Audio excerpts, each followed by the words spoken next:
Academicamente, o podcast da Autónoma Academy. Intervenções assistidas por animais é o tópico deste episódio do Academicamente. Para isso convidamos Pedro Paiva, é o coordenador de uma pós-graduação justamente sobre este tema. Viva Pedro, bem-vindo a este podcast. Muito obrigado pelo convite. Quando falamos em intervenções assistidas por animais, estamos a falar exatamente de quê? As intervenções assistidas por animais são nem mais nem menos do que a presença propositada de um animal num contexto lúdico ou terapêutico. E, portanto, depois de identificado este contexto, existe todo um mundo de intervenção que é desenvolvido através da presença de equipas multidisciplinares para promover uma série de competências nos utentes que estão a ser seguidos neste contexto de intervenções assistidas por animais. Falou aqui em duas dimensões terapêuticas. Já tínhamos ouvido falar muito em animais de companhia, sobretudo cães, também cavalos, terapias específicas para problemas com pessoas com algum tipo de problema cognitivo, por exemplo. Mas fala-me também de aspectos lúdicos. Portanto, quando falamos nesta intervenção, podemos estar só a falar de uma família que vai passear ao fim de semana e é acompanhada por alguém numa intervenção com animais? Num contexto lúdico e mesmo num contexto terapêutico, pressupõe que existam determinados tipos de protocolos, mesmo que seja apenas num contexto de intervenção lúdica. Portanto, há especialistas. Há especialistas por detrás desta intervenção. Embora o grande especialista, eu diria que é o animal. Porquê? Porque, de facto, é ele que vai possibilitar que este tipo de intervenção seja diferenciador em relação a tudo aquilo que possa existir. A presença do animal vai ser algo que vai promover vinculação, Vinculação quer dizer a ligação entre a pessoa e o animal, não é? Tal e qual. Ou seja, o animal vai ser um facilitador, como dizem os técnicos, de setting terapêutico. Claro que estamos a falar num contexto de intervenção em terapia. Quando olhamos para um contexto mais lúdico, a própria presença do animal vai promover uma componente muito emocional e, portanto, na sua essência, o lúdico acabará por dar também lugar ao terapêutico, mas ainda assim o que tem a ver é com as medidas que são exigidas no contexto lúdico ou profissional, aliás, num contexto terapêutico, que obriga a que estes profissionais tenham uma preparação e tenham protocolos de intervenção completamente distintos. Estamos num patamar diferente daquilo que é muito comum, por exemplo, no Japão, que são os cafés com gatos, ou também já um ou outro em Portugal e em Espanha. Estamos então noutro patamar. Há aqui pessoas especializadas em fazer o acompanhamento destes artistas que são os animais, mas ligá-los às pessoas.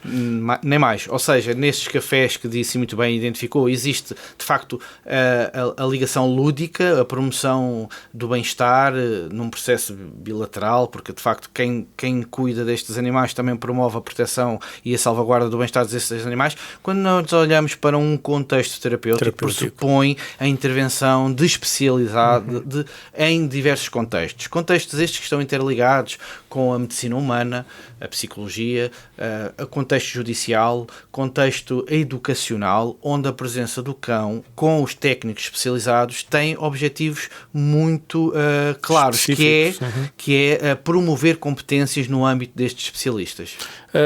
Pedro, vamos então fechar aqui a nossa conversa neste contexto terapêutico. No começo da nossa conversa falou numa intervenção multidisciplinar, portanto, eu acredito que quando juntamos uma pessoa que precisa de terapia, um animal e um especialista, se calhar não é só um especialista, há mais do que um. Há um que estará presente perto do animal, mas isto envolve uma abordagem multidisciplinar.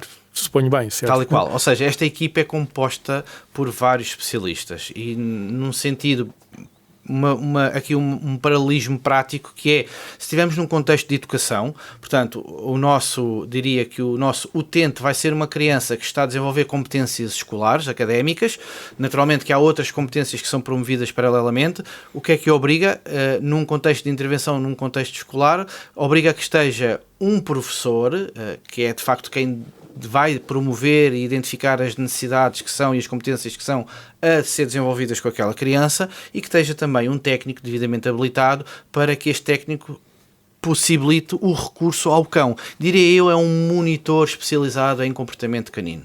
E, portanto, é toda esta equipa que faz esta multidisciplinaridade. Por norma, neste contexto escolar, peço desculpa, sim. Os pais também fazem parte deste grupo de trabalho. Deve ser uma delícia para os pais ver essa envolvência, esse progresso, deve haver desenvolvimento.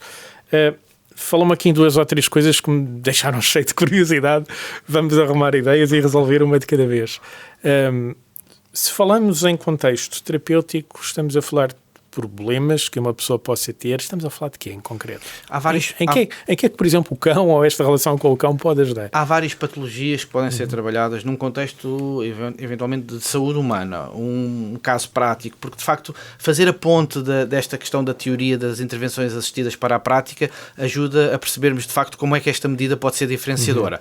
Um caso prático, por exemplo, nos utentes que têm patologias associadas à paralisia cerebral, existem alguns comportamentos que são por parte destes utentes, comportamentos, diria eu, de resultado desta patologia, nomeadamente a própria rigidez muscular, que é uma das características. A presença do cão, por exemplo, vai facilitar no relaxamento muscular. Porquê? Porque a tal vinculação que é estabelecida e o facto de eles quererem, por exemplo, acariciar o animal, vai promover um relaxamento muscular. Liberta hormonas de bem-estar, seguramente. Exatamente, associadas à ocitocina e outras hormonas do bem-estar. Aquilo que, por exemplo, o fisioterapeuta vai fazer é aproveitar este relaxamento muscular para trabalhar numa componente, certa, então, para trabalhar numa componente de fisioterapia, por exemplo, com este utente de paralisia cerebral. Quem diz o fisioterapeuta, diz o terapeuta ocupacional, ou seja, numa primeira intervenção pretende-se que a vinculação que é estabelecida entre o animal, estamos a falar do cão, mas naturalmente há outros animais presentes nas intervenções assistidas, mas aquilo que se pretende é que esta ligação que o animal estabelece com o utente permita de facto criar um conjunto de hormonas de bem-estar que vão promover alterações corporais, alterações no comportamento e que depois os técnicos especializados aproveitem. Vão aumentar a predisposição então para essa, para uma segunda linha de terapia. É a tal melhoria do setting terapêutico. E ia-lhe perguntar o que era esse palavrão que usou há pouco, penso que agora explico claramente o que é isto da melhoria do setting terapêutico. Falou em cães e outros animais. Já ouvi falar de cavalos e de gatos. Isto, a bicharada toda pode ajudar, ou há alguns animais, enfim, mais indicados que outros? A intervenção assistida por animais pressupõe a presença de qualquer animal. Ainda assim, o cão e o cavalo são, de facto, animais mais presentes neste tipo de medida. Porquê? Porque, de facto, são animais que podem aprender algumas aprendizagens e estas aprendizagens vão, de certa forma, facilitar a integração destes animais num contexto terapêutico. Num contexto lúdico, existem muitos mais animais. O gato, existem países que têm, como o Brasil, introduzido o furão, galinhas, portanto, todo o animal que possa de alguma forma promover a vinculação, e na essência da intervenção é exatamente isto, é que a vinculação possa ser o transporte para depois promover as competências que se pretende. Portanto, qualquer animal é sempre muito bem-vindo, desde que de facto tenha os pressupostos e cumpra os pressupostos legais para que possa aquele animal estar presente, e qualquer animal é muito bem-vindo num contexto de intervenções assistidas por animais. Já nos falou aqui do contexto terapêutico, falou aqui no caso da paralisia cerebral. Eu penso que deve haver uma panóplia de outras situações ou de outras doenças em que se possa fazer este tipo de intervenção. Falou também no contexto familiar, lúdico, neste caso, será mais a diversão, mas há pouco falou-me em contexto escolar. Fiquei curioso. Normalmente, que se fala de contexto escolar aqui nesta relação de intervenção assistida por animais, estamos a falar de quê? Num contexto escolar, aquilo que pressupõe é que estas sessões que são desenvolvidas com a presença das equipas multidisciplinares, tal como tive a oportunidade de explicar, pressupõe que sejam planificadas competências que o aluno deve desenvolver ao longo do ano. E, portanto, a intervenção está, de certa forma, inserida no desenvolvimento de competências para o aluno durante aquele ano letivo. É mais recorrente utilizar a presença das intervenções assistidas por animais em contexto escolar com crianças ou jovens que tenham algumas patologias, nomeadamente a trissomia, paralisia cerebral, alguma dificuldade de aprendizagem, ou seja, interligada com dificuldades cognitivas, algumas dificuldades, inclusive, de inserção na escola. Também temos situações em que são utilizadas as presenças dos animais para situações de bullying. Portanto, há todo um conjunto num âmbito escolar de competências que podem ser desenvolvidas, quer elas sejam na competência do desenvolvimento académico, de aprendizagem, mas também de competências sociais, curiosamente. Exatamente. Então, os bichos podem nos ajudar a melhorar as nossas competências sociais? Sim, mas sempre com este detalhe fundamental, que é a presença da equipa multidisciplinar, da presença dos técnicos especialistas no âmbito de cada contexto, para que eles sim saibam como, de alguma forma, potenciar a competência que pretendem desenvolver nos utentes através da presença do animal. No começo desta nossa conversa, Pedro, eu expliquei que coordena uma pós-graduação justamente na Autónoma Academy em intervenção assistida por animais. Acho que já percebemos, grosso modo, o que é isto desta intervenção e o que é o setting terapêutico por aí fora. Quem é que são as pessoas que procuram esta pós-graduação? Esta pós-graduação, ela de facto é diferenciadora porque pode abranger um grande número de pessoas que a procuram. Isto porquê? Porque, para já, existe uma enorme curiosidade em torno desta pós-graduação e das intervenções assistidas. Isto porquê? Porque, de facto, não é... Embora em muitos países as intervenções assistidas já estão muito enraizadas e a presença do animal em determinados contextos está, em Portugal ainda temos aqui um caminho a fazer. E, portanto, há um leque muito grande de pessoas que procuram, nomeadamente médicos, enfermeiros, advogados, inclusive até juízes, porque esta medida também pode ser utilizada num contexto de justiça e, portanto, e também muito direcionada para quem procura o treino, o comportamento do animal, porque, acima de tudo, há um detalhe, eu diria, não é um detalhe, é um pormenor, que todo este programa de formação também deve salvaguardar e tem que salvaguardar o bem-estar do animal que está envolvido. Do próprio animal. Ainda há pouco até falou que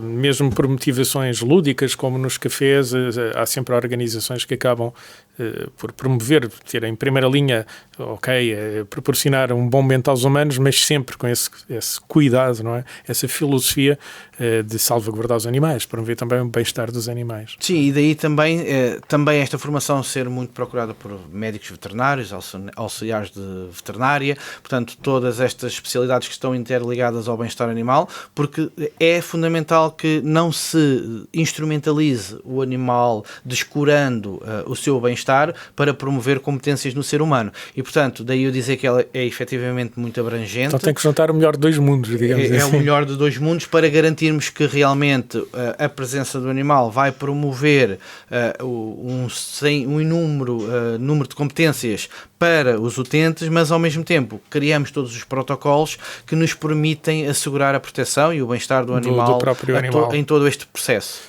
Fico curioso por perceber isto um pouco melhor. De onde é que nascem os especialistas, chamou-lhes há pouco monitores, nascem de onde? Onde é que vamos formar, além desta pós-graduação, onde é que vamos formar pessoas, de onde é que nascem estas pessoas que se dedicam a ligar um animal a um humano para proporcionar bem-estar a ambos? Sabemos que em primeira linha provavelmente ao humano, não é? Sim, ou seja, nós nesta formação podemos de facto abordar a formação num contexto em que diria que abríamos a porta para que psicólogos, professores, fisioterapeutas, todo este conjunto de profissionais que existe em torno do desenvolvimento de competências e do bem-estar humano possam aprender, de facto, como é que o cão potencia, neste caso em concreto, porque ela é direcionada para o cão, possam aprender como é que o cão promove, de facto, todas estas competências específicas de cada um deles. É preciso saber dessas potencialidades. Depois é preciso existir aquela pessoa que, de facto, está, diria eu, responsável por assegurar a aprendizagem do animal e por assegurar o bem-estar do animal. E, portanto, é daqui que nasce a formação e a necessidade da formação de monitores de treino canino ou monitores de comportamento animal. Pedro Paiva, muito obrigado por ter vindo aqui ajudar-nos a abrir esta janela para perceber, então, como é que nos podemos relacionar desta forma monitorizada, profissional, criar esta relação, este vínculo entre humanos e animais. Obrigado pelo tempo que pôde despender para nos vir explicar isto. Eu é que agradeço o convite. Muito obrigado. Academicamente. Este programa foi gravado nos estúdios da Universidade Autónoma de Lisboa.